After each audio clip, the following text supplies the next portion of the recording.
Hey, everybody. It's your girl Denise from BraidlessCourse.com over here where we hate occupational licensing, right?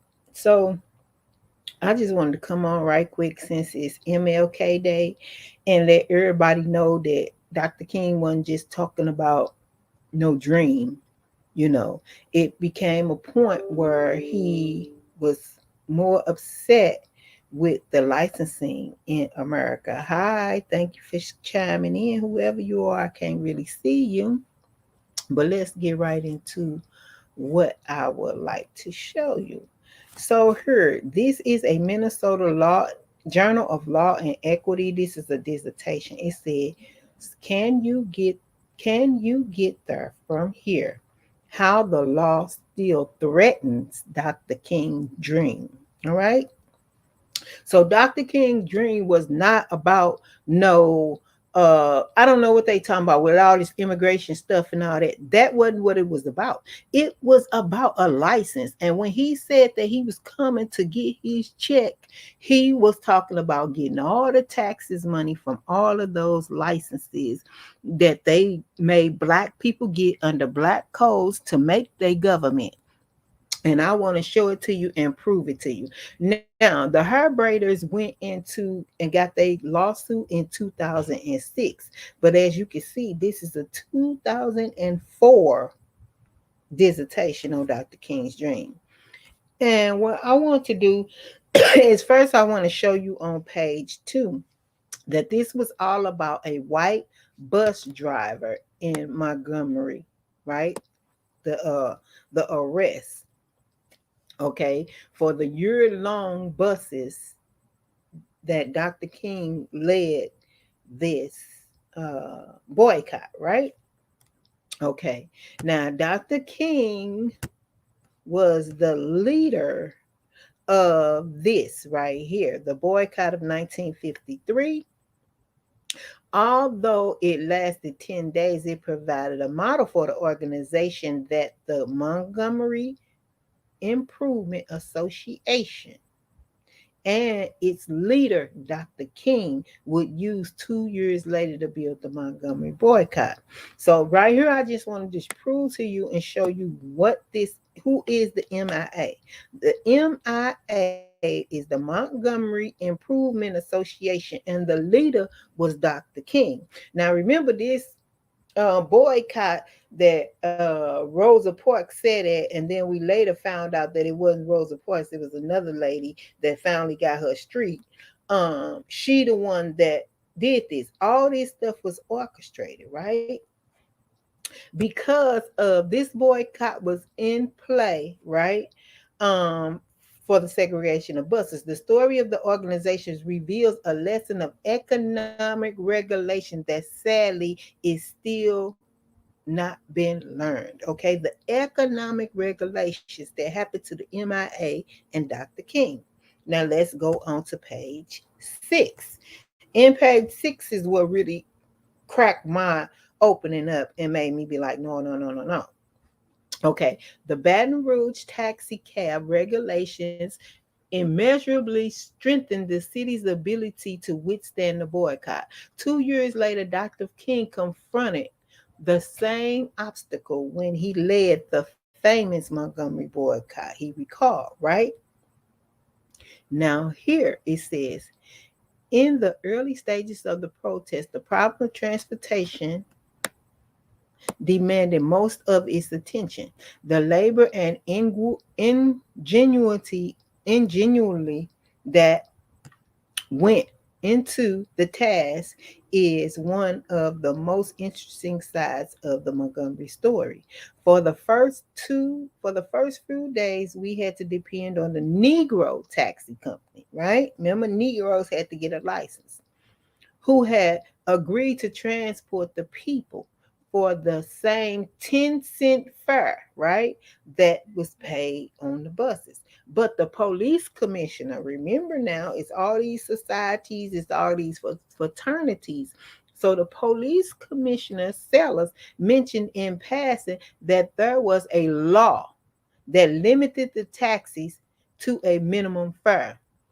That caught That I caught the hint and realized that the commissioner sellers would probably use this point to stop the taxis from insisting in the protest, right? So it's a minimum fare. And then anybody know that if you are African American or you black, I say I'm black, that if you ask somebody to give you a ride and you'll say, I'm gonna give you $5 for take me in a taxi, they'll be like, I mean, to give me a ride, they'll be saying something to you of the nature, I'm not a taxi, right? Because it was against the law back then, and still probably today, until we got Uber, to get somebody a ride in a taxi or in your own personal car and take money from them for that. That's hence the movie Driving Miss Daisy and all this stuff with a license. A driver's license is even a problem. All right. So, like Reverend Jameson, Dr. King solved the problem by collecting money at the church meetings and distributing it to the participating drivers. So what he did was, since he was a church, he could make it donations. It wouldn't be, he's moved it to like the nonprofit sector, right?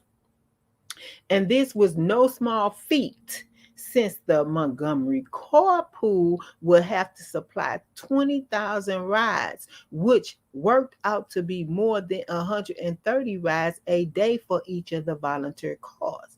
Although the MIA met this challenge, the burden was extreme and could have been avoided entirely in Montgomery ordinance had not required a 45-cent minimum tax fare, right?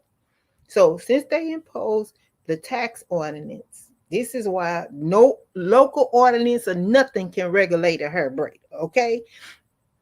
They went, and the commissioner in the local place went and put this in play and said that they got to have this 45 cent, right? As the Montgomery boycott approached the 1 year mark, 365 days. How many of y'all can boycott for 360? You can't boycott for an hour before you right back up in Popeyes or putting the Gucci shirt back on or whatever in the hell you want to do, because you can't boycott. But these people boycotted for 365 days. I think it was almost 381, but this was a year. Imagine having to walk through snow. Imagine having, because you can't get no ride from your own neighbor or your own friend that have a car, right? So it said it reached the 1 year mark. The city government attacked it with a legal weapon Dr. King lawyers had feared most: an injunction against the MIA for running a transportation network without a license. Do you see this? Okay. A transportation network without a license. They issued Dr. King and the MIA a injunction, right?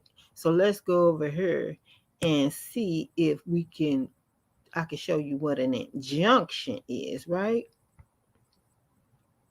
So let me go into screen sharing again and stop sharing my screen and share again, right? And I'm going to show you what an injunction is. Okay. Now, here is the meaning of an injunction. An injunction is an authoritative warning or order, a judicial order that restrains a person from being or continuing an action threatening or invading a legal right of another, or that compels a person to carry out a certain act or make restitution to an injured party, right? So either he would have to pay them back, or he had to basically stop. Okay, he had to stop doing what he was doing because they issued him an injunction for the transportation network, which we call Uber today. The MIA, perhaps naively, actually sought a license for operating a transportation system, but of course, the city leaders denied this request. So here you can go to school, you can go and do all this stuff, you can get the driver's license, everything, but these people denied the request for this man to even create what we call today Uber. All right. The licensing requirements pose such a serious threat to the boycott that the MIA asked the federal courts, okay, the federal courts to prevent the state from shutting them down, right? So they had to ask the federal courts to come in and help them to prevent the state from shutting them down to even get back and forth to work for white people, right? So how I found this article, it's not like this is not just something I just made up with Dr. King. No, in this article, um, this is what the reason I found it is because of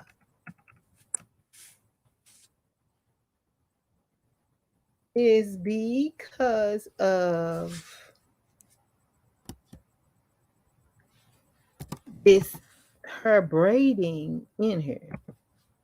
You know, I'm into searching out anything that had her braiding in it. So this is how I found it. Okay. Here. This is the her braiding license that this young man covered in 2004 before the her braiders even went and had their lawsuit in 2006 in Minnesota. So far as I'm concerned, this dissertation sets the precedent for the groundwork that they went in on, because as you can see, this talks about Dr. Cornell and her braiding techniques, which use no chemicals, and the regulations that are required to learn around it for mainstream hairstyling and the cost of it. This talks about sister locks, okay? And she had her court case in, I believe, 1999 or 1991. However, she was the only one that won the ability to not have a license to do that service. Everyone else that does sister locks supposed to have a license in order to do it. They can't even open up their shop or anything. She just teaching a hair braiding technique, and it's also in this article. Like I leave all the receipts to everything that's down here. All right. So this is not like I'm on a far stretch or I'm just coming and attacking and saying something about a license and telling you about Dr. King. No, this is proven. It's already written down. Okay. And it's all about the wealth that Black people made in licensing, and they make every day that the government want to try to have their part in controlling. And I just don't feel that's right. I don't feel it's right that people are saying that Dr. King had a dream and about people being able to character. No, this man had a dream, said he was coming to get the check. And if he had to make a transportation network to drive down there to come and get it himself, that's what he was going to do. So there is, for them to be saying that, I'm back again, that Dr. King just had a dream and he wanted immigrants over here, and all of this stuff is just an outright lie. Okay, it's an outright lie. The man, I can share my camera for you can see me, because I like let everybody see me. My hair ain't done, but yeah, the man was looking for his license. The whole thing was about a license. They wanted to keep Black people out, lock them in, make them pay, have a license, make them pay all these furs and taxes and all this kind of stuff. And I'm just here to tell you that as the owner of Eco Hair Braiders Association, and anybody that want to sign up over here, don't call me talking about how you get your license with the state, because we're not getting no licenses over here. We operate in our full-blown nonprofit capacity in the real Dr. King dream about this regulation. And as far as Uber just having all our stuff and moving forward in life, I think they need to be sued, because that was Dr. King them first thing. I don't know if it need to be Mr. Jameson, the church people, or who, but that family, them people that was back then, need to have that business themselves, or anybody that's African American, Black, real Negro, ADOS, foundational Black B1, whatever you want to call it, they shouldn't have to pay Uber nothing. Okay, They shouldn't have to pay Uber a dime, Uber or Lyft. Because that was Dr. King Holdren. Them people came up with that stuff way back then in 1967 or whatever, when the boycott went down. And come to find out, y'all want to tell us about the back of a damn bus when we was just supposed to be able to have a whole full-blown open network and make money ourselves without needing no license. So for them to deny him the license that was getting people back and forth to work still, even though they was working for white people, it was just the argument over they didn't want to sit in the back of the bus. Then you're going to go so far as not only that, you're going to tell him he can't even have his own bus company, less alone. But okay, we're going to take over the bus on a federal level.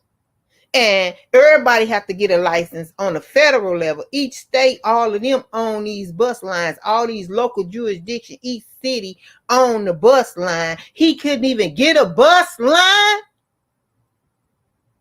Ain't nobody talking about that. I don't understand that part now. So we want access to what they call Dr. King wrote in this thing. It's called the Economic Highway, okay, of America. In his 1967 last speech, he said Negroes need access to the economic highway. And he created that transportation network that was the biggest economic highway that we see now, that Uber is the biggest people out here with all this money and trying to play with somebody.